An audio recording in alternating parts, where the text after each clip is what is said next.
Você já se perguntou sobre o livro de Apocalipse e as profecias que ele contém? Você sabia que muitas dessas profecias estão se desenrolando diante de nossos olhos?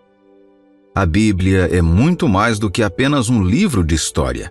Ela contém profecias, incluindo algumas que predizem o fim dos tempos e os últimos dias. Mas quando você lê Apocalipse, o que você pensa? É uma ficção ou uma profecia?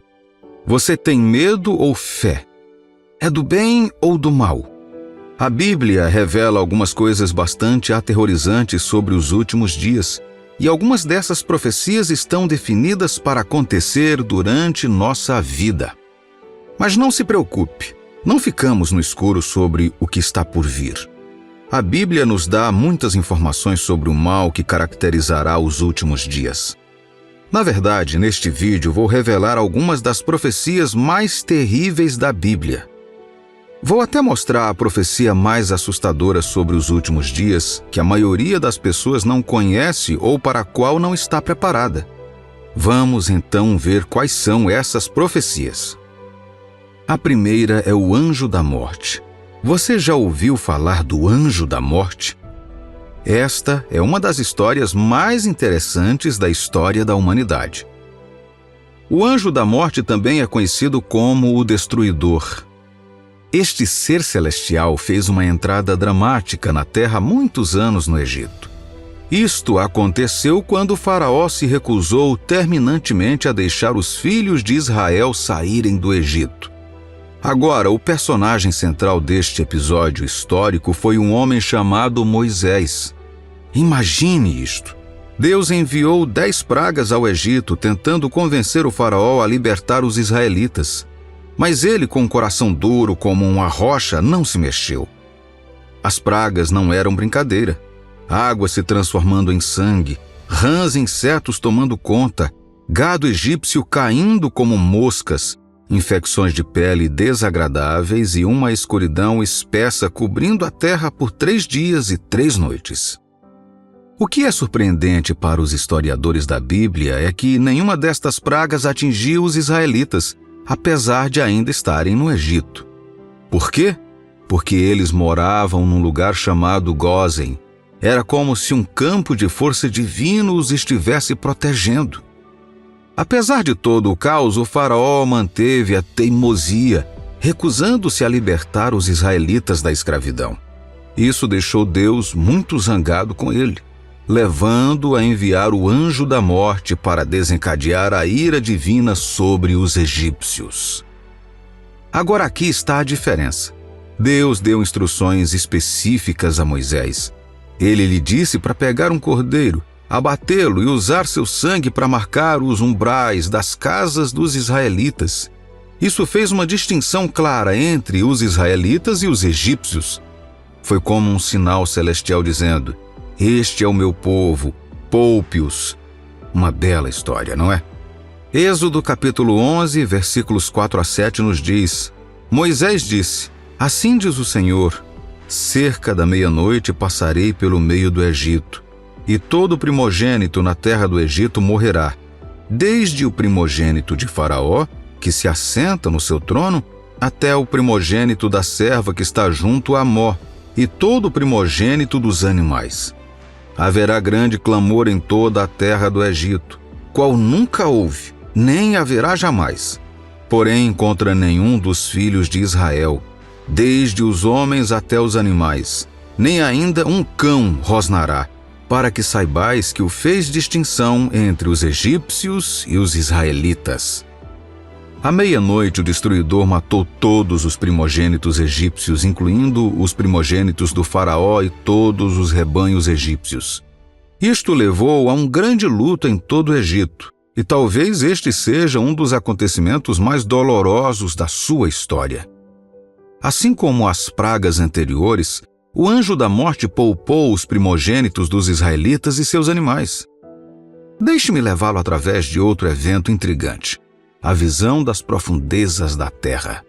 Mais uma vez, Moisés ocupa o centro do palco neste capítulo cativante da história bíblica. Esta história se desenrola depois que os filhos de Israel escaparam do cativeiro no Egito embarcando em uma jornada pelo deserto até a terra que Deus lhe havia prometido. Houve um homem chamado Corá, que decidiu rebelar-se contra Moisés, que era o líder dos israelitas. Essa rebelião não se tratava apenas de buscar status igual ao de Moisés e Arão, o sacerdote. Não. Corá deu um passo além ao desafiar a própria autoridade que estabeleceu a sua liderança, a autoridade de Deus. Esta rebelião provocou uma tempestade de ódio e ressentimento contra a liderança designada por Deus no acampamento. Mas Deus, compreensivelmente irritado com este ato de rebelião e desobediência, instruiu Moisés a alertar as pessoas para ficarem longe de Corá. Sua ira divina estava prestes a ser desencadeada. E é aqui que fica intenso. O Senhor decidiu usar as profundezas da terra para julgar Corá e seus aliados. A terra literalmente se abriu, engolindo-os junto com todos os seus bens. Foi um fim misterioso e arrepiante quando eles pereceram, desaparecendo nas profundezas da terra. Você pode encontrar este relato emocionante em Números, capítulo 16, versículos 31 a 33. E aconteceu que, acabando ele de falar todas estas palavras, a terra debaixo deles se fendeu, abriu sua boca e os tragou com suas casas, como também todos os homens que pertenciam a Corá e todos os seus bens.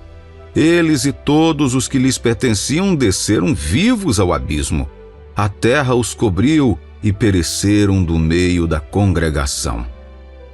Você sabia que o Novo Testamento considera a rebelião de Corá uma das mais terríveis rebeliões?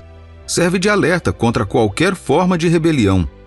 O livro de Judas, capítulo 1, versículo 11, até diz: Ai deles, porque prosseguiram pelo caminho de Caim, e movidos de ganância se precipitaram no erro de Balaão, e pereceram na revolta de Corá. Agora vamos nos aprofundar em outro cenário intenso do fim dos tempos, o súbito aparecimento das duas testemunhas. Esta revelação arrepiante se desenrola no Apocalipse, prevendo um evento que ocorrerá durante a grande tribulação dos últimos dias. Agora, a Bíblia não nomeia explicitamente estas duas testemunhas, deixando espaço para especulações. Mas alguns estudiosos tendem a acreditar que essas testemunhas podem ser Elias e Moisés, traçando conexões a partir dos sinais e maravilhas que realizarão nos últimos dias. Por outro lado, há outra escola de pensamento entre os estudiosos da Bíblia que sugere que as duas testemunhas poderiam ser Enoque e Elias. A base para esta crença reside no fato de que estes dois pilares da fé não experimentaram a morte durante o seu tempo na Terra. É uma perspectiva fascinante imaginar estas figuras reverenciadas retornando dos últimos dias para desempenhar um papel crucial no desenrolar dos acontecimentos. A incerteza que rodeia a identidade destas testemunhas acrescenta um ar de mistério a esta profecia do fim dos tempos. O Apocalipse não nos diz explicitamente quem eles são, deixando-nos ponderar e antecipar o desenrolar deste evento dramático. As duas testemunhas profetizarão em todo o mundo durante 3 anos e meio durante o desafiador reinado do Anticristo. Eles pregarão corajosamente o Evangelho no mundo onde muitos estão perdidos sem Jesus. Apesar da sua nobre missão, enfrentarão a zombaria e o desprezo. A Bíblia observa que, embora alguns aceitem a sua mensagem, muitos irão rejeitá-la abertamente, enfrentando o julgamento de Deus e as consequências ardentes da boca das testemunhas, que consumirão aqueles que se opõem a elas. Agora, por que haverá tal oposição? Bem, o Anticristo, o governante do mundo durante este período, se oporá a qualquer pessoa que adore o único e verdadeiro Deus vivo da Bíblia. Ele atacará essas testemunhas, mas estas testemunhas, capacitadas por Deus, realizarão maravilhas sobrenaturais, como fechar o céu, transformar água em sangue e desencadear pragas. Ninguém será capaz de prejudicá-los. Contudo, Apocalipse capítulo 11, versículos de 7 a 10, revela o final emocionante destas testemunhas. A besta do abismo irá atacar, dominar e matá-las. Surpreendentemente, a Bíblia nos diz que os seus corpos ficarão na praça pública de uma cidade figurativamente chamada de Sodoma e Egito, onde o Senhor foi crucificado. Durante 3 dias e meio, pessoas de todos os cantos da terra testemunharão esta cena, regozijando-se e celebrando. Contudo, após esse período, o sopro de vida vindo de Deus entrará neles e eles ficarão de pé, causando terror nos espectadores. Neste momento, uma voz alta do céu os chamará para ascender, e eles subirão ao céu numa nuvem enquanto seus adversários observam. Simultaneamente, um forte terremoto abalará a cidade, causando o colapso de 1/10 dela, resultando na morte de 7.000 pessoas. Aqueles que sobreviverem ficarão aterrorizados e glorificarão a Deus. Esta é uma profecia bastante intensa, você não acha? Em Apocalipse, há outro acontecimento profundo predito para os últimos dias: a Batalha do Armagedon. Este evento é profetizado em Apocalipse, capítulo 16, versículos de 12 a 16. Derramou o cesto a sua taça sobre o grande rio Eufrates, cujas águas secaram, para que se preparasse o caminho dos reis que vêm do lado do nascimento do sol. Então vi sair da boca do dragão, da boca da besta e da boca do falso profeta 3 espíritos imundos semelhantes a rãs, porque eles são espíritos de demônios, operadores de sinais, e se dirigem aos reis do mundo inteiro com o fim de ajuntá-los para a peleja do grande dia do Todo-Poderoso. Eis que venho como vem o ladrão. Bem-aventurado aquele que vigia e guarda as suas vestes, para que não ande nu, e não se veja a sua vergonha. Então os ajuntaram no lugar que em hebraico se chama Armagedon. Agora, de acordo com a história bíblica e a escatologia, que é o estudo do fim dos tempos, a Batalha do Armagedon está prevista como o confronto final na história humana. É um confronto colossal entre o anticristo e o povo de Deus, marcando o fim da grande tribulação. Esta batalha vê todos os reis e governantes da terra se unindo para travar uma guerra contra Jerusalém e o povo de Deus. Logo após esta guerra, o Senhor Jesus retornará à terra. Ele virá para derrotar esses poderes malignos, lançar os falsos profetas e o anticristo no lago de fogo, aprisionar Satanás e estabelecer o seu reino na terra por 1000 anos. Ao contrário do que muitos acreditam, a Batalha do Armagedon não provocará a destruição do nosso planeta. Em vez disso, de acordo com a escatologia bíblica, a Terra estará destinada a ser o lar eterno para aqueles que abraçaram Jesus como seu Salvador e seguiram os seus ensinamentos. Agora vamos mudar de assunto e mergulhar no que talvez seja o evento mais enervante do fim dos tempos registrado na Bíblia: o arrebatamento. Este evento, descrito como glorioso, está previsto para acontecer nos últimos dias, quando os crentes serão rapidamente transportados para o céu. É crucial notar que somente aqueles que creem em Cristo Jesus experimentarão o arrebatamento. Os não crentes testemunharão este evento extraordinário enquanto os crentes ascendem para encontrar o Senhor no céu. Notadamente, os crentes vivos durante o arrebatamento não enfrentarão a morte, mas serão transformados para serem como Jesus Cristo. Agora, é aqui que as interpretações divergem entre os estudiosos da Bíblia. Alguns acreditam que o arrebatamento ocorrerá antes da grande tribulação, enquanto outros argumentam que acontecerá depois. Independentemente desta diferença de tempo, uma coisa permanece consistente e certa: o arrebatamento está prestes a acontecer. O Novo Testamento documenta extensivamente este evento, enfatizando a sua realidade inegável. Embora o arrebatamento seja um evento glorioso para os crentes, ele pinta um quadro totalmente diferente para os incrédulos, aqueles que ficaram para trás. Imagine um cenário em que um ônibus escolar tem um motorista cristão que, de repente, é arrebatado. Imagine um avião com passageiros, incluindo um piloto e um copiloto que são cristãos nascidos de novo. Pense no choque para alguém em uma sala de cirurgia quando um cirurgião desaparece no meio de uma operação. O efeito cascata de tais desaparecimentos repentinos pode levar ao caos e à tragédia. Considere os pais cujos filhos ascenderam ao céu para estar com o Senhor. São cenas de cortar o coração, de fato. Meu amigo e minha amiga, o arrebatamento pode ser o momento mais caótico da história da humanidade devido à miríade de medos e incertezas que traz. O impacto na vida diária, nas profissões e nos relacionamentos será profundo, marcando um capítulo importante e desafiador no desenrolar da profecia bíblica. É seguro dizer que nenhuma preparação pode nos preparar totalmente para o caos que o arrebatamento poderá trazer. A preparação mais eficaz é garantir que você esteja entre aqueles que serão arrebatados, poupando-o de testemunhar os acontecimentos perturbadores que acompanharão esse dia.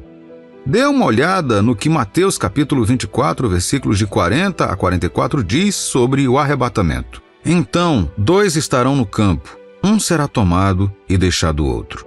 2 estarão trabalhando no moinho, uma será tomada e deixada a outra. Portanto, vigiai, porque não sabeis em que dia vem o vosso Senhor. Mas considerai isto: se o pai de família soubesse a que hora viria o ladrão, vigiaria e não deixaria que fosse arrombada a sua casa. Por isso, ficai também vós apercebidos, porque a hora em que não cuidais, o Filho do Homem virá. Considerando os acontecimentos significativos e intensos delineados na escatologia bíblica, surge uma questão crucial e primordial. Você estará pronto quando o Senhor Jesus vier? Esta pergunta não tem a intenção de trazer medo, mas sim de provocar uma reflexão tranquila e cuidadosa sobre sua vida e a decisão de seguir Jesus. É a decisão mais importante que você tomará, pois determinará onde você estará na eternidade. Esta decisão é a linha entre a vida e a morte, alinhando você com o plano eterno de Deus ou com a alternativa da perdição. No livro do Apocalipse, uma profecia assustadora revela o aviso final de Deus sobre a grande tribulação. Apocalipse, capítulo 14, versículos de 6 a 13, nos fala de um mundo mergulhado em um desespero sem precedentes. Um mundo onde o mal corre desenfreado e as trevas prevalecem. Esse cenário do fim dos tempos revela uma realidade sombria onde os julgamentos de Deus são desencadeados. Mas em meio ao caos, há um raio de esperança, um farol de luz que brilha na escuridão. O livro do Apocalipse, com suas imagens vívidas e narrativa cativante, contém a chave para a compreensão deste período tumultuado. É uma revelação como nenhuma outra, repleta de mensagens enigmáticas e significados ocultos. À medida que nos aprofundamos nas suas páginas, desvendamos a mensagem da profecia e da revelação do plano divino. O que será da humanidade quando confrontada com circunstâncias tão terríveis? Como a fé resistirá diante do mal avassalador? Estas questões pesam muito nos corações dos cristãos, nos convidando a procurar uma compreensão mais profunda da nossa fé e das implicações do fim dos tempos. Confiamos em Deus que este vídeo tocará seu coração, acendendo um novo avivamento que te levará a uma devoção mais profunda a Deus. Em Apocalipse, a Bíblia fala sobre 7 trombetas cujos toques desencadeiam uma série de calamidades épicas sobre a terra e todos os que nela vivem. Cada toque das trombetas anuncia uma nova catástrofe, mergulhando a terra no caos e na incerteza.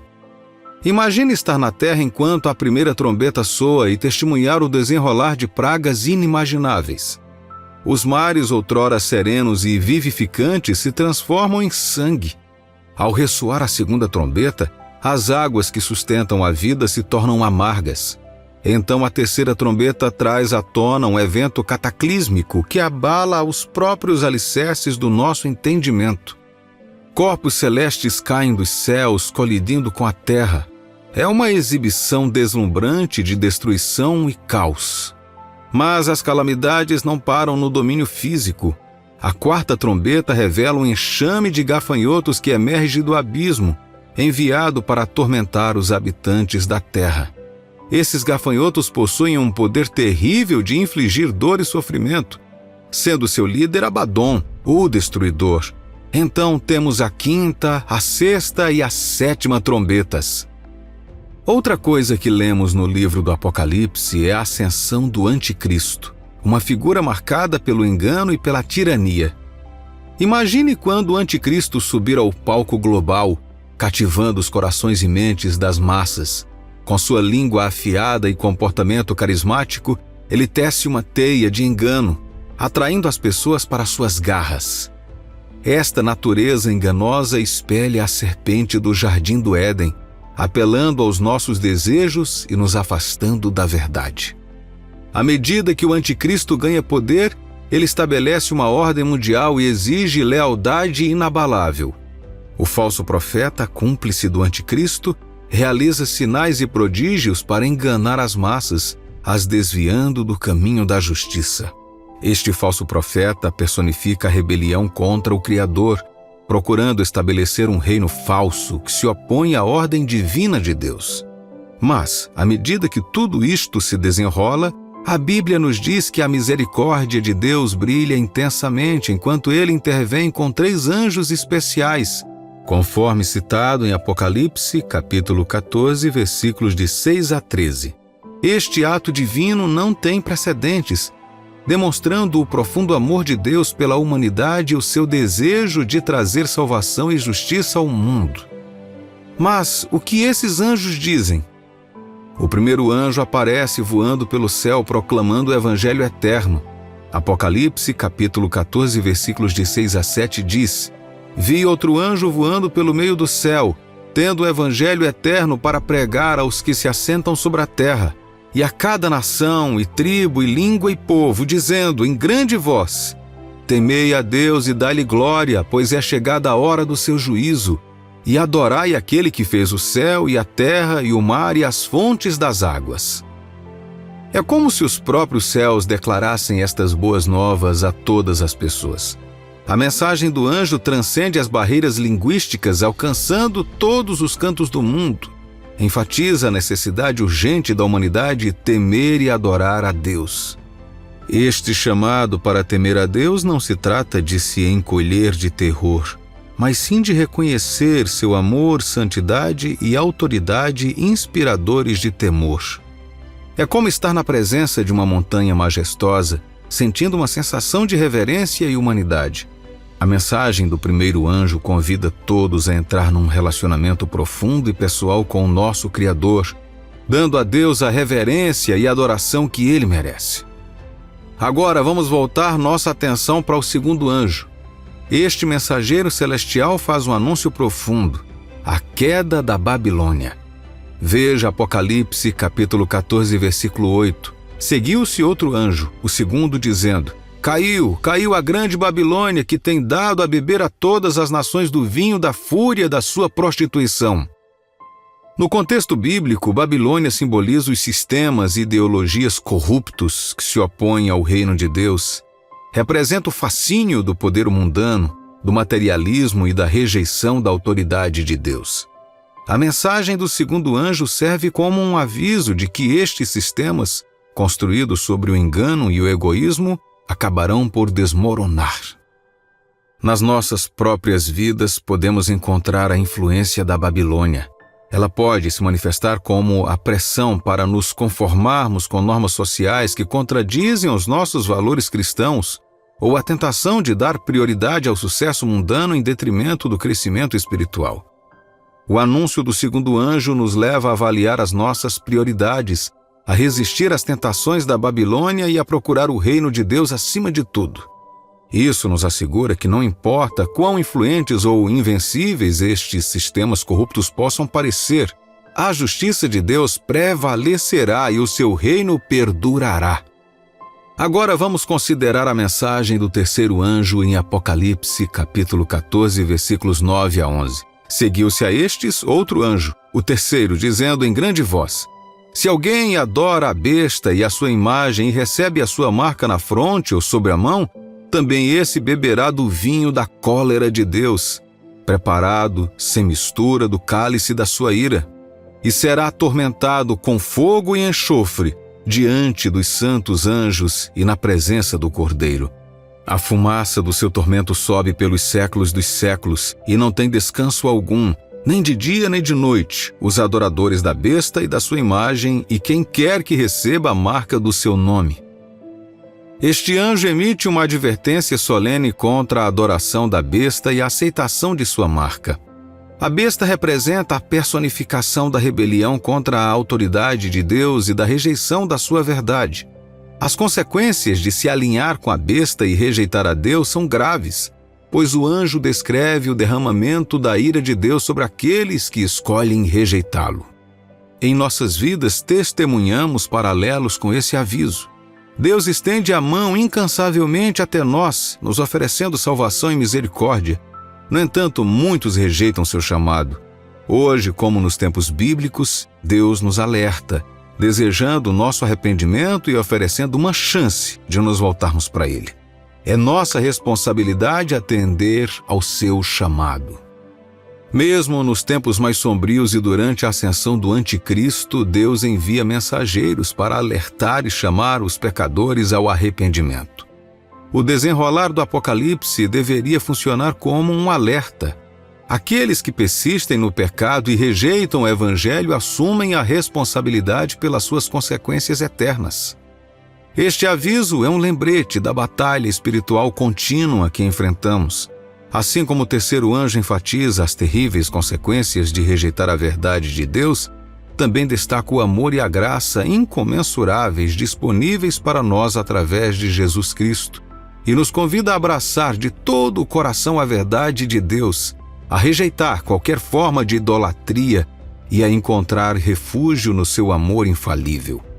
É um apelo à humanidade para que se afaste do caminho da destruição e abrace a oferta de salvação de Deus através de Jesus Cristo. Meu amigo e minha amiga, em meio ao caos e à incerteza do fim dos tempos, há um apelo urgente que ecoa pelas páginas da Bíblia. É um apelo para temer a Deus, para reconhecer seu julgamento e para se afastar do pecado. Este apelo não deve ser considerado levianamente, pois a falta de temor a Deus é uma questão crítica do nosso mundo hoje. Provérbios capítulo 9, versículo 10 diz: "O temor do Senhor é o princípio da sabedoria, e o conhecimento do santo é o entendimento." A falta de temor a Deus não é apenas uma preocupação casual. É uma ausência profunda que lança sombras sobre corações e mentes.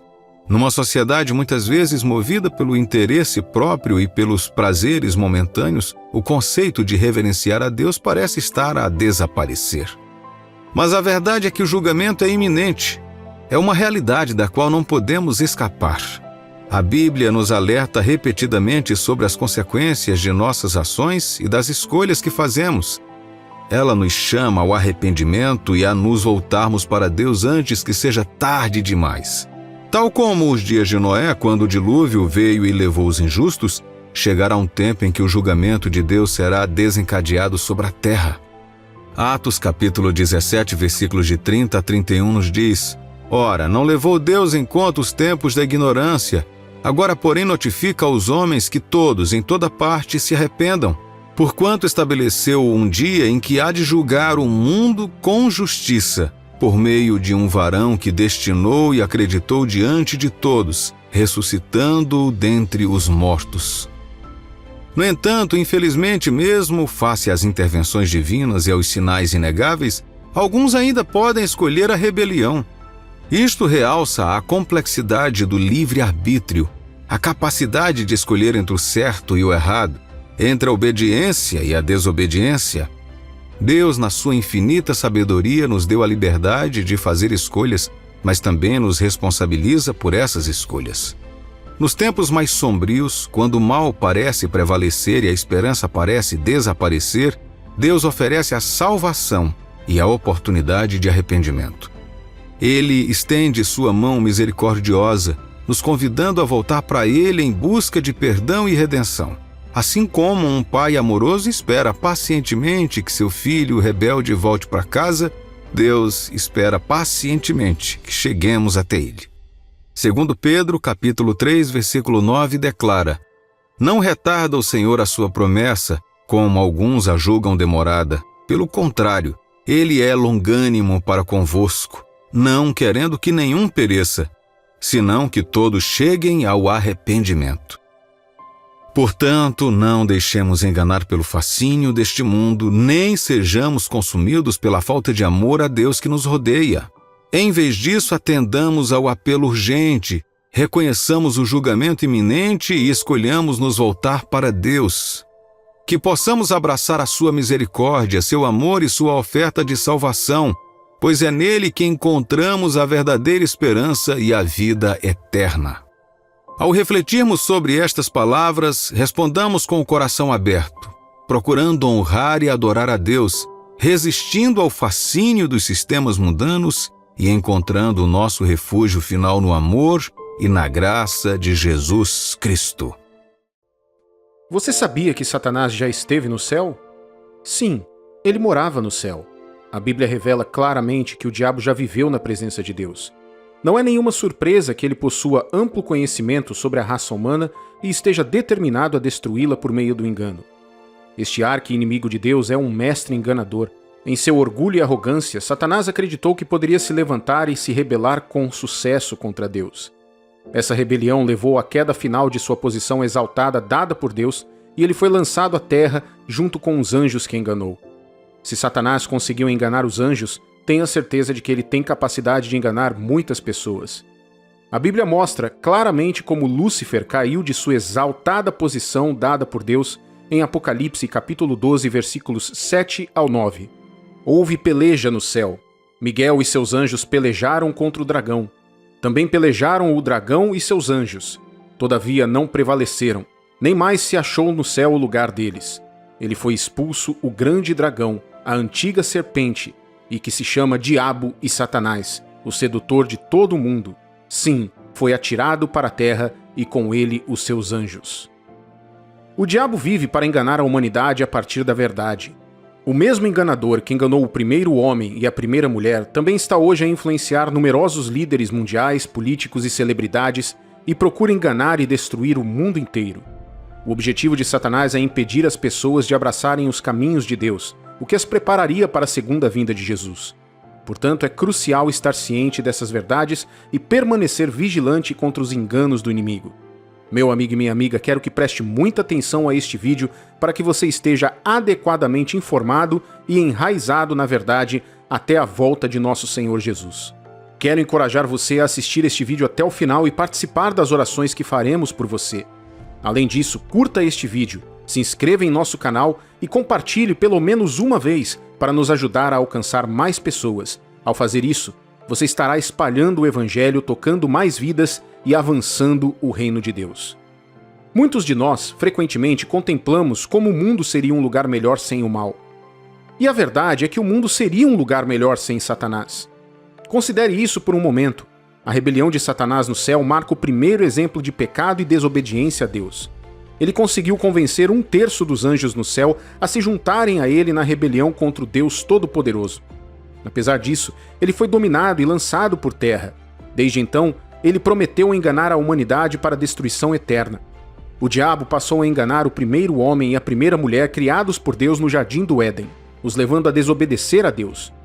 Essa desobediência marcou o início do pecado, e a humanidade tem sido desde então sujeita à sua influência. Por que Satanás engana as pessoas?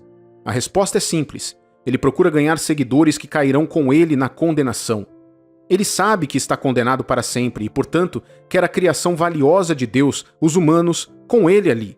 Então, ele vira as pessoas contra Deus através do engano, as levando à desobediência e, eventualmente, à sua própria destruição. Este é o seu plano mestre. O poder de Satanás reside na sua capacidade de enganar as pessoas. Muitas pessoas desconhecem esse fato, o que as leva a cair nessa armadilha. Você já considerou as inúmeras pessoas que foram vítimas dos truques do diabo? Ele não apenas enganou Adão e Eva, mas também levou Caim a matar seu irmão Abel. Desde então, Satanás tem enganado inúmeras multidões de pessoas, escravos e reis, jovens e velhos, pobres e ricos, medrosos e ousados. É alarmante perceber que enquanto você assiste a este vídeo agora, ele está enganando alguém, fazendo essa pessoa acreditar em suas mentiras em algum lugar por aí. Portanto, é fundamental permanecer vigilante contra o engano do diabo e buscar a verdade que leva à liberdade e à salvação. Quando Jesus falou sobre os sinais dos últimos dias, um aspecto crucial que ele destacou foi o engano. Veja o que diz Mateus, capítulo 24, versículos 23 ao 25. Então se alguém vos disser, eis aqui o Cristo, ou ei-lo ali, não acrediteis, porque surgirão falsos cristos e falsos profetas, operando grandes sinais e prodígios para enganar, se possível, os próprios eleitos. Vede que vos-lo tenho predito. Devemos ser cautelosos com a habilidade sutil, porém estratégica do diabo. Não se deixe enganar acreditando em suas mentiras. Jesus advertiu que, se possível, até os eleitos seriam enganados. Quem são os eleitos? São aqueles que creem. Por isso, meu amigo e minha amiga, é fundamental estar atento a isso. Sinais e maravilhas por si só são insuficientes para confirmar que aqueles que os realizam são enviados por Deus. Em alguns casos, eles não são de Deus. Devemos ser gentis como as pombas e ainda assim sagazes como as serpentes, pois estamos vivendo nos últimos dias.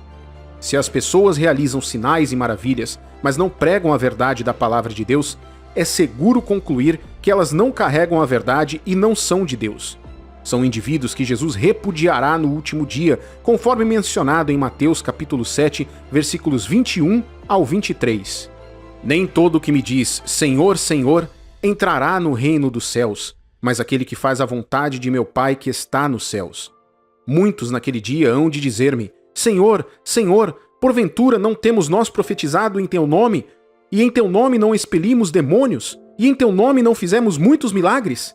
Então lhes direi explicitamente, nunca vos conheci, apartai-vos de mim, os que praticais a iniquidade. Pode acreditar, esses indivíduos profetizaram, expulsaram demônios e realizaram milagres, mas Jesus nunca os reconheceu. Curiosamente, eles realizaram estes sinais e maravilhas em nome de Jesus, mas isso foi apenas um engano. Portanto, se você está assistindo a este vídeo agora, considere-se abençoado porque Deus está falando e revelando as mentiras de Satanás para você. Mas como o diabo engana o povo de Deus? É simples. Ele ataca o povo de Deus explorando seus desejos e inclinações naturais para as coisas que são extremamente atraentes para nós. Foi assim que ele enganou Adão e Eva, e continua a ser a mesma estratégia que ele emprega para enganar as pessoas hoje.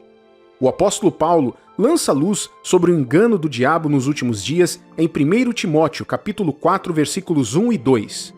Ora, o Espírito afirma expressamente que nos últimos tempos alguns apostatarão da fé, por obedecerem a espíritos enganadores e a ensinos de demônios, pela hipocrisia dos que falam mentiras e que têm cauterizado a própria consciência. Apocalipse 12 é perturbador porque muitas pessoas desconhecem a capacidade de Satanás de enganar. Ele é um grande enganador, desencaminhando as pessoas, e é da sua natureza enganar. Em Mateus capítulo 24, versículos 6 ao 8, Jesus mencionou, e certamente ouvireis falar de guerras e rumores de guerras. Vede, não vos assusteis, porque é necessário assim acontecer, mas ainda não é o fim. Porquanto se levantará nação contra nação, reino contra reino, e haverá fomes e terremotos em vários lugares, porém tudo isto é o princípio das dores. Nos últimos dias haverá inúmeras notícias sobre guerras muito parecidas com o que vivemos hoje. Nações e reinos entrarão em conflito. Jesus nos adverte que quando ouvimos sobre isso, não devemos entrar em pânico, mas sim manter a nossa fé. Hoje testemunhamos muitas guerras e conflitos em todo o mundo. Milhares de pessoas perderam a vida como vítimas dessas guerras. Por exemplo, a guerra entre a Ucrânia e a Rússia, mais de 10 mil pessoas perderam a vida. Além disso, o conflito entre Israel e o Hamas resultou em mais de 1.200 vítimas apenas no dia 7 de outubro de 2023. Isso é assustador e indica que estamos nos últimos dias e devemos estar vigilantes contra o enganador. Em Mateus capítulo 24, versículo 7, a última parte afirma: "E haverá fomes e terremotos em vários lugares." É de partir o coração contemplar o número de crianças que morrem na África devido à fome, o número de vidas ceifadas pelos terremotos em diferentes partes do mundo e o impacto devastador de pestes como a Covid-19, que ceifou cerca de 3 milhões de pessoas em todo o mundo. Todas essas ocorrências devem servir como lembretes claros de que o fim se aproxima, nos exortando a estar vigilantes contra o engano. Estes acontecimentos não são meras coincidências, são profecias bíblicas que se desenrolam diante dos nossos olhos. Apocalipse capítulo 12, versículo 12, enfatiza isso. "Por isso festejai, ó céus, e vós o que neles habitais. Ai da terra e do mar, pois o diabo desceu até vós, cheio de grande cólera, sabendo que pouco tempo lhe resta. Meu amigo e minha amiga, o tempo de Satanás está se esgotando e ele sabe disso. Cada dia que vivemos na Terra nos aproxima do fim do mundo. É crucial não ser pego de surpresa. A volta de Jesus é iminente e os sinais de seu regresso continuam a revelar todos os dias. É comum se perguntar, onde está a volta de Jesus? Quanto tempo mais teremos que esperar pelo retorno de Jesus? Segundo Pedro, capítulo 3, versículos 3 e 4, nos avisa: tendo em conta, antes de tudo, que nos últimos dias virão escarnecedores com seus escárnios, andando segundo as próprias paixões e dizendo: onde está a promessa da sua vinda? Porque desde que os pais dormiram, todas as coisas permanecem como desde o princípio da criação. Mas é crucial entender que Deus não demora em cumprir a sua promessa. Em vez disso, ele é paciente, desejando que ninguém pereça, mas que todos cheguem ao arrependimento. Concluindo, quero encorajar você a não sucumbir ao engano, ao desespero ou ao medo. Em vez disso, inspire-se por ter a oportunidade de testemunhar esses eventos. Então, vou perguntar novamente: você já entregou o seu coração ao Senhor Jesus? Se não, esta é uma ótima oportunidade. O tempo está se esgotando e Jesus está chamando por você. Se você ouvir a voz dele hoje, não endureça seu coração. Assim como na parábola das 10 virgens, 5 eram nécias e 5 eram sábias, porque se prepararam para a vinda do Senhor. Encorajo você a fazer esta oração comigo agora, pela fé. Senhor Jesus, hoje venho humildemente diante do Senhor, entregando minha vida a Ti como meu Senhor e Salvador. Te peço que assuma o controle absoluto da minha vida e me torne seu. Renuncio agora à obra oculta das trevas, do pecado, do meu eu e de Satanás. Por favor, me limpa de todo o pecado. Busco sinceramente o dom do Teu Espírito Santo em minha vida neste momento. Obrigado por ouvir a minha oração. Amém. Agora, vamos orar todos juntos. Senhor Deus e Pai, declaramos e pedimos a graça de continuar crendo até a Tua volta ou até que o Senhor nos chame para casa para estar contigo. Oramos por discernimento para todos os que assistem a este vídeo, tanto agora como no futuro, para que não sejam desencaminhados pelo engano do diabo nestes últimos dias. Declaramos também que o Senhor nos equipará com a intrepidez para defender a nossa fé, mesmo diante de dificuldades e perseguições. Quando a nossa vida terrena chegar ao fim, ou quando a trombeta soar, que possamos ser encontrados em Ti, permanecendo irrepreensíveis diante do Teu trono justo. Oramos para que as bênçãos repousem sobre todos os que hoje participam desta oração, suas famílias e seus entes queridos. Em nome de Jesus, amém e graças a Deus. Você sabia que algumas pessoas serão deixadas para trás após o arrebatamento? O que vai acontecer com elas? Quem são essas pessoas? Por que serão deixadas para trás? Antes de prosseguirmos, vamos primeiro entender o que é o arrebatamento. O arrebatamento é um evento no futuro onde Deus levará todos os verdadeiros cristãos da terra. Isso prepara o cenário para o julgamento de Deus durante o tempo chamado tribulação. Deus trará de volta à vida todos os salvos que morreram, dará a eles novos corpos perfeitos e os tirará da terra. Os vivos também receberão novos corpos perfeitos e serão levados naquele momento. A Bíblia nos diz em 1 Tessalonicenses capítulo 4, versículos 16 e 17: porquanto o Senhor mesmo, dado a sua palavra de ordem, ouvida a voz do arcanjo e ressoada a trombeta de Deus, descerá dos céus, e os mortos em Cristo ressuscitarão primeiro. Depois nós, os vivos, os que ficarmos, seremos arrebatados juntamente com eles, entre nuvens, para o encontro do Senhor nos ares, e assim estaremos para sempre com o Senhor. É muito importante mencionar que a palavra arrebatamento não é encontrada na Bíblia. O termo vem de uma palavra latina que significa carregar, transportar ou retirar de algum lugar. A ideia do arrebatamento é claramente ensinada na Bíblia e é apoiada por muitas passagens. Esse tema é muito delicado, mas também crucial porque devemos considerar o quão pronto estamos para o arrebatamento. Também ajuda a nos alinharmos e a examinarmos os nossos corações com base na palavra eterna de Deus para ver onde precisamos fazer mudanças. À medida que avançamos nessa discussão, nossa passagem principal será João capítulo 3, versículo 18, que diz: quem nele crê não é julgado. O que não crê já está julgado, porquanto não crê no nome do unigênito Filho de Deus. A Bíblia nos diz que aqueles que creem em Jesus Cristo não são condenados. Mas a história é diferente para os incrédulos. Eles estão se afastando da única solução de Deus para os seus pecados. Ao rejeitar o maior presente de Deus e não crer, eles estão aumentando seus pecados e chamando Deus de mentiroso. A menos que essas pessoas mudem os seus caminhos e creiam no Evangelho, elas enfrentarão a condenação. Este é um apelo para que todos aceitem Jesus Cristo como sacrifício perfeito pelo pecado e evitem a condenação que aguarda aqueles que recusam essa oferta de salvação. Agora vejamos alguns grupos de pessoas que serão deixadas para trás após o arrebatamento. O primeiro grupo são os indecisos. Algumas pessoas estão fechadas à mensagem de salvação, não importa o quanto ouçam sobre ela. Elas não tomarão a decisão de seguir a Jesus, mesmo que ouçam sermões ou mensagens poderosas. O que é interessante nesse grupo de pessoas é que elas continuam adiando sua decisão como se controlassem suas próprias vidas. Elas sabem, no fundo, que Jesus é o único caminho para Deus, mas não aceitam seu sacrifício, fazendo dele o seu Senhor e Salvador.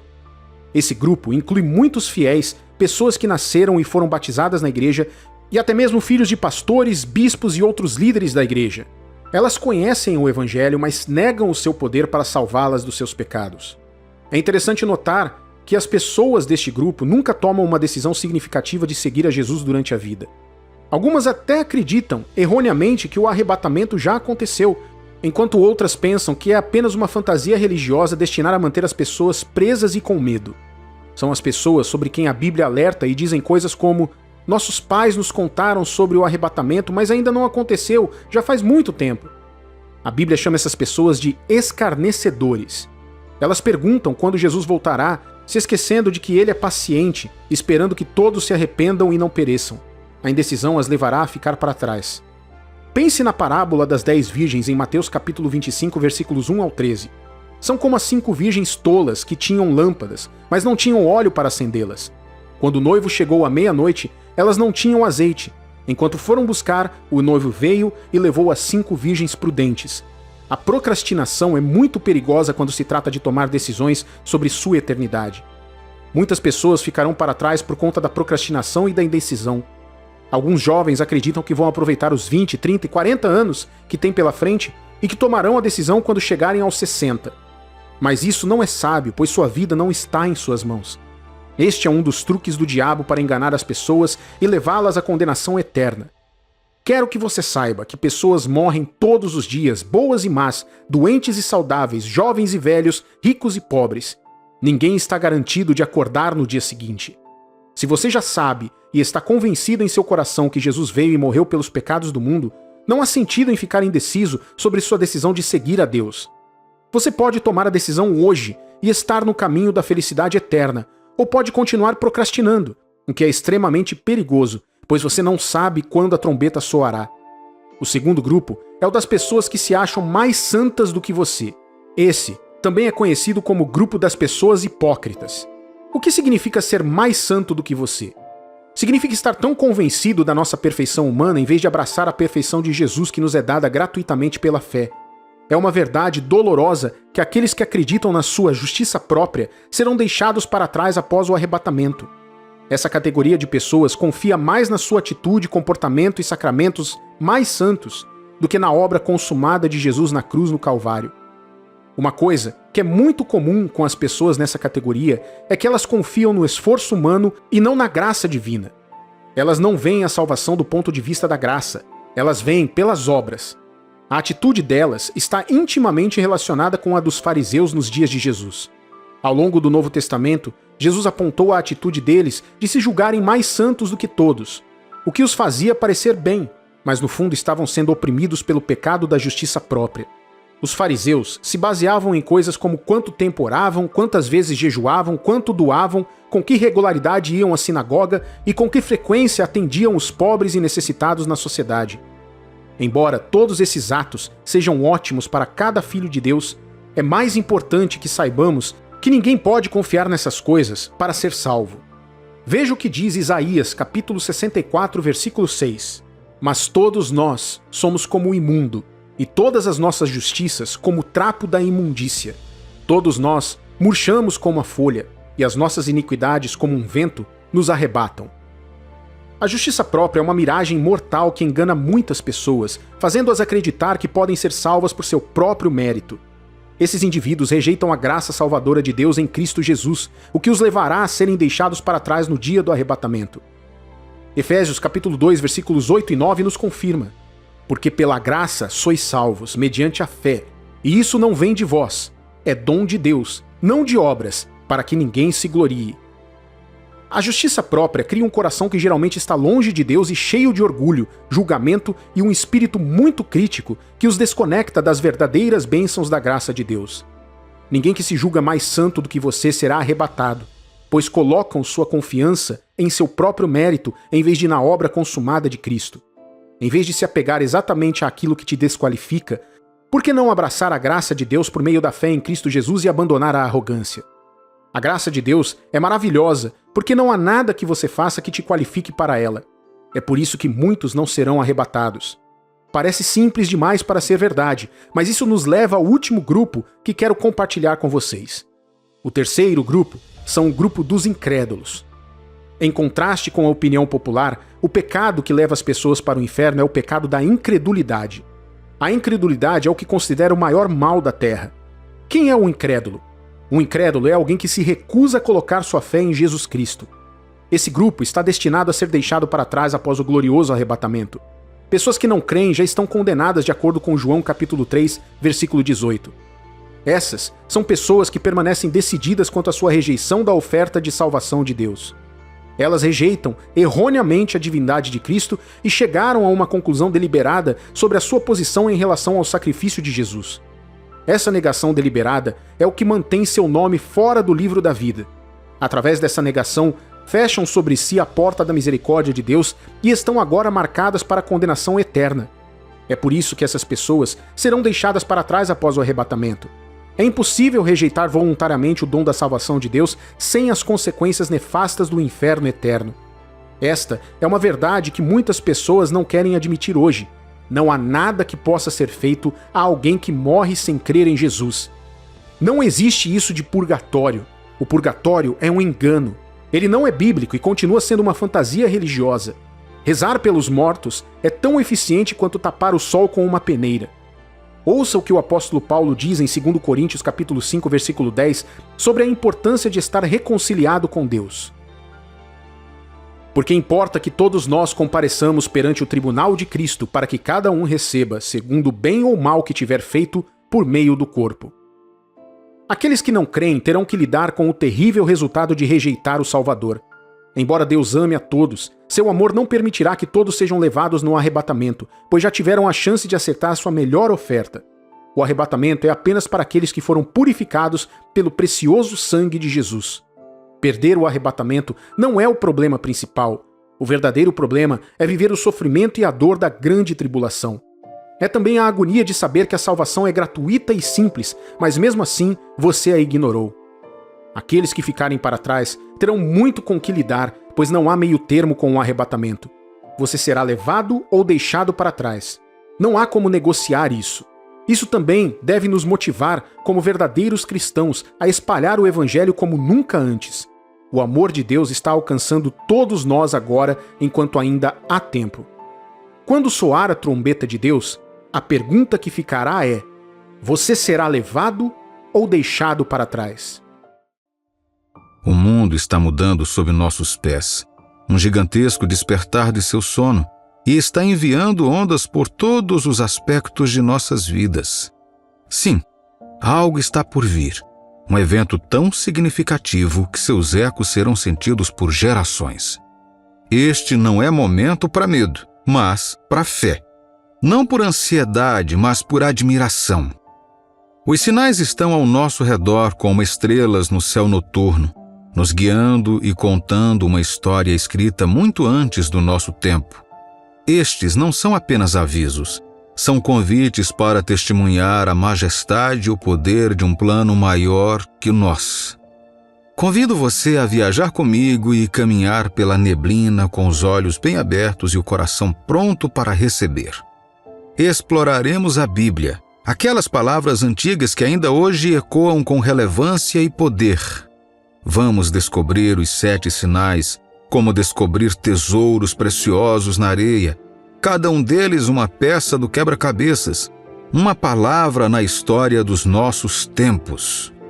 Mas não é apenas sobre compreensão e sim transformação.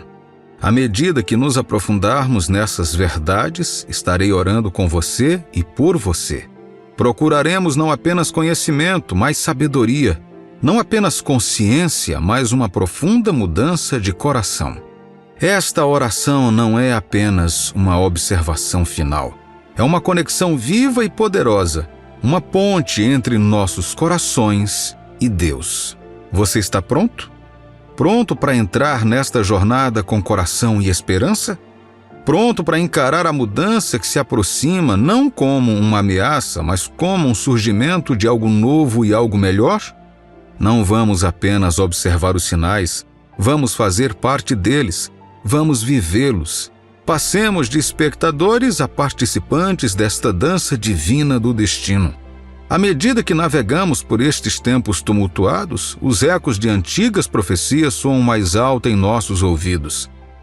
Lembre-se das palavras de Mateus, capítulo 24, versículo 6. E certamente ouvireis falar de guerras e rumores de guerras. Vede, não vos assusteis, porque é necessário assim acontecer, mas ainda não é o fim. Estas palavras ressoam profundamente à medida que testemunhamos conflitos e tensões que fervilham a nível global. A terra sagrada de Israel, o relógio profético para muitos, está envolvida em conflitos, sinalizando para muitos a aproximação dos tempos proféticos. Consideremos o mundo desde que as sombras da Segunda Guerra Mundial recuaram. Estivemos perto do abismo repetidas vezes, com situações de catástrofe nuclear. Mais nações detêm agora as chaves deste poder destrutivo, e o advento de novas e aterrorizantes tecnologias, como mísseis hipersônicos e drones, transformou a guerra. Devemos ponderar profundamente. Que faísca poderia desencadear um inferno global, uma terceira guerra mundial que poderia cumprir as terríveis advertências de Daniel e de outra Bíblia? Mesmo assim, neste clima de medo e incerteza, não ficamos órfãos. O Príncipe da Paz, nosso Senhor Jesus, oferece uma paz que excede todo entendimento. É uma paz não ditada pelo caos deste mundo, mas ancorada na nossa relação inabalável com Cristo. Lembre-se do rei Josafá, que enfrentou um exército esmagador não com medo, mas com fé. Sua história em 2 Crônicas 20 nos ensina que a vitória divina nem sempre vem por meio de batalhas, mas muitas vezes por meio de fé e oração inabaláveis. Somos chamados a ser faróis desta paz. Bem-aventurados os pacificadores. Somos lembrados em Mateus capítulo 5, versículo 9. A nossa missão é semear reconciliação e compreensão no mundo dilacerado por conflitos. Devemos nos erguer, não como observadores passivos, mas como pacificadores ativos, encarnando o amor e a paz de Cristo. Perante os rumores de guerras e as sombras dos conflitos, devemos nos apegar firmemente à nossa fé. Não nos deixemos influenciar pelo medo, mas sejamos guiados pelo Espírito Santo para espalhar a paz, a compreensão e o amor. Enquanto estamos à beira do que parece ser uma escalada inevitável, deixemos que as nossas vozes se juntem num coro de oração e as nossas ações reflitam o amor daquele que nos chamou das trevas para a sua maravilhosa luz. Considere as palavras profundas encontradas em Isaías, capítulo 5, versículo 20. É um chamado para despertar, nos exortando a discernir o real do enganoso, a luz da escuridão. É fácil perder de vista, confundir os limites entre o certo e o errado no mundo em que muitas vezes celebra o contrário. Mas aqui está a verdade. Abraçar ou mesmo tolerar o que está errado sob o pretexto de progresso ou liberdade pode nos levar por um caminho perigoso. Não é sobre consequências pessoais, é sobre o impacto coletivo nas nossas comunidades, nas nossas nações, no nosso mundo. Vamos falar sobre obstáculos. Jesus, em Lucas capítulo 17, versículo 12, não mediu palavras sobre as graves consequências de desencaminhar outros. É um aviso terrível não apenas para aqueles que enganam deliberadamente, mas para qualquer pessoa que, através da ação ou da inação, se torne um canal para a corrupção. Cada escolha que você faz, cada posição que você toma, provoca ondas na estrutura da sociedade. Você está construindo pontes ou barreiras para a verdade. E depois há a luta íntima, a batalha interior. A imoralidade sexual, conforme destaca em 1 Coríntios capítulo 6, versículo 18, não é apenas mais um pecado. É uma invasão, uma profanação do templo sagrado que é o seu corpo. Não é sobre julgar ou espalhar vergonha, mas compreender o profundo significado da pureza, de respeitar a si mesmo e ao Espírito de Deus que habita dentro de você. Mas os avisos não param por aí. A idolatria, o ladrão sutil da devoção, pode se infiltrar em nossas vidas de muitas formas. Dinheiro, poder, até mesmo a necessidade insaciável de aprovação. Êxodo capítulo 20, versículo 35, não fala apenas de imagens esculpidas. É um lembrete de que nada deve eclipsar o nosso compromisso com o que é verdadeiramente primordial, o nosso relacionamento com o Criador. Então, qual é a mensagem para estes últimos dias? Não é uma profecia de destruição, mas um farol de esperança. É um chamado para voltar ao que é real, ao que importa. É um convite para olhar além da superfície, para ver o mundo não apenas como ele é, mas como poderia ser, e tomar uma posição, para fazer a diferença e trilhar um caminho de integridade e propósito. Este é o seu chamado para despertar. É hora de se livrar da complacência, de desafiar o status quo, de questionar as narrativas que lhes são transmitidas. É hora de buscar a verdade, de promover o amor, de construir pontes de compreensão e caminhos para a paz. A jornada não será fácil. Exigirá coragem, convicção e um compromisso inabalável com o que é certo. Mas as recompensas, uma vida de autenticidade, um legado de impacto, um mundo transformado, são incalculáveis. Então, enquanto você está no limiar da eternidade, lembre-se disto. Você não é apenas um espectador. Você é um participante do desenrolar da história da humanidade. Suas ações, suas escolhas, sua voz são importantes. As advertências do passado não são apenas textos antigos. Elas são faróis atemporais que nos guiam em direção a um futuro mais brilhante e mais iluminado. A antiga sabedoria encontrada em 2 Timóteo capítulo 4, versículos 3 a 5, não é apenas um texto numa página, é um aviso vivo e respiratório. Nos fala de uma época talvez muito parecida com a nossa, em que as pessoas desviarão os ouvidos da verdade, procurando conforto nas fábulas em vez de enfrentarem a luz, por vezes dura, da realidade. Não são apenas as informações que passamos casualmente em nossas telas, é sobre o que deixamos se aninhar em nossos corações. Será que estamos construindo fortalezas em torno de nossos espíritos ou deixando os portões abertos para qualquer pensamento ou capricho passageiro? Lucas capítulo 17 não fala apenas dos tempos antigos. É um espelho refletindo nossas próprias vidas. Assim como as pessoas nos dias de Noé foram pegas desprevenidas, nós também podemos ser pegos de surpresa se não tomarmos cuidado. Temos que viver em estado de prontidão, em um modo de vida que nos mantenha ligados ao que realmente importa. Pense nisso. Com que frequência realmente ouvimos? Quero dizer, ouvir verdadeiramente o mundo ao nosso redor, uns aos outros, aquela voz calma e persistente do sussurro de Deus através do caos. Tudo é uma questão de ouvirmos as verdades que escolhemos aceitar e das mentiras que decidimos rejeitar. Mas não vamos nos perder na escuridão. Esta também é uma mensagem de esperança, um lembrete de que em meio ao barulho e à pressa existe um caminho de paz, um modo de viver que se alinha com uma verdade mais profunda e duradoura. É sobre voltar ao básico, a um evangelho que não apenas conforta, mas também desafia, que nos chama não apenas a crer, mas a agir com coragem e convicção.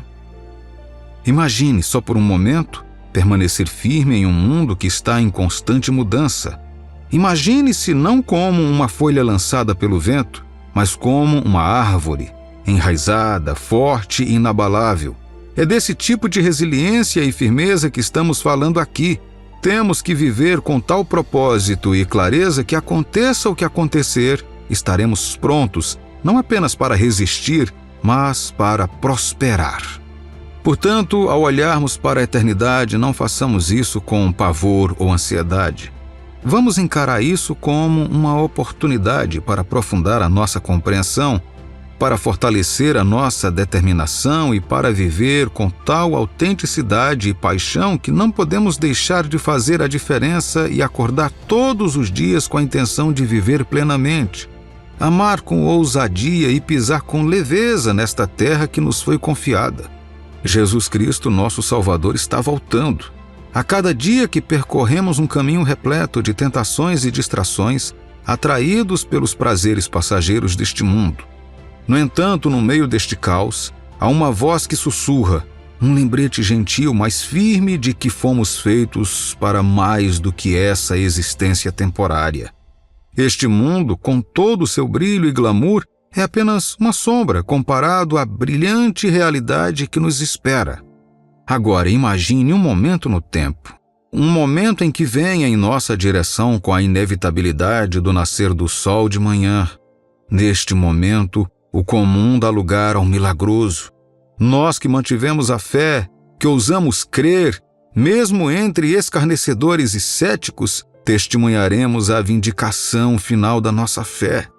Jesus retornará não como um humilde carpinteiro, mas como o Rei dos Reis, pronto para reunir aqueles que aguardavam ansiosamente a sua volta. Mas aqui está o problema. Não sabemos a hora. Pode ser em alguns momentos ou anos depois. Esta incerteza não é motivo de medo, mas um apelo à prontidão. É um chamado para viver cada dia com propósito, integridade e expectativa. É um chamado para olhar além do imediato e ver o eterno. Você deve estar se perguntando, como me preparo para tal evento? É mais simples e ainda mais profundo do que você imagina. Tudo começa com uma escolha. Uma decisão de não apenas crer em Jesus, mas segui-lo. Deixar seus ensinamentos moldarem sua vida e seu amor guiar suas ações. É sobre afastar-se dos padrões deste mundo e transformar a sua mente através do poder da Palavra de Deus. Mas é mais do que apenas transformação pessoal. É ser um farol de esperança e verdade em um mundo que muitas vezes é sombrio e confuso. É mostrar o caminho aos outros, não através da força ou do julgamento, mas através do amor, da compaixão e de uma vida que reflete a luz de Cristo. Vamos tomar uma decisão consciente para estarmos prontos e nos comprometer com um relacionamento mais profundo com Cristo, com uma vida alerta e orientada para a sua vinda. Vamos nos envolver em conversas importantes, compartilhar a esperança que nos sustenta e arde de uma forma que reflita o coração do nosso Rei que está por vir. Não é sobre o medo ou a desgraça, mas é a alegria, a expectativa e o reencontro definitivo com nosso Salvador. É viver uma vida rica em significado e propósito, sabendo que o nosso tempo aqui é apenas o começo. Então, vamos abraçar esta jornada com corações e mentes abertas. Vamos encorajar uns aos outros, edificar uns aos outros e espelhar a notícia de que algo incrível está por vir. Prepare-se, fique alerta e mantenha os olhos no horizonte. O melhor está por vir. E se essa mensagem tocou seu coração, então curta e se inscreva neste canal. Deus te abençoe abundantemente, em nome do Senhor Jesus.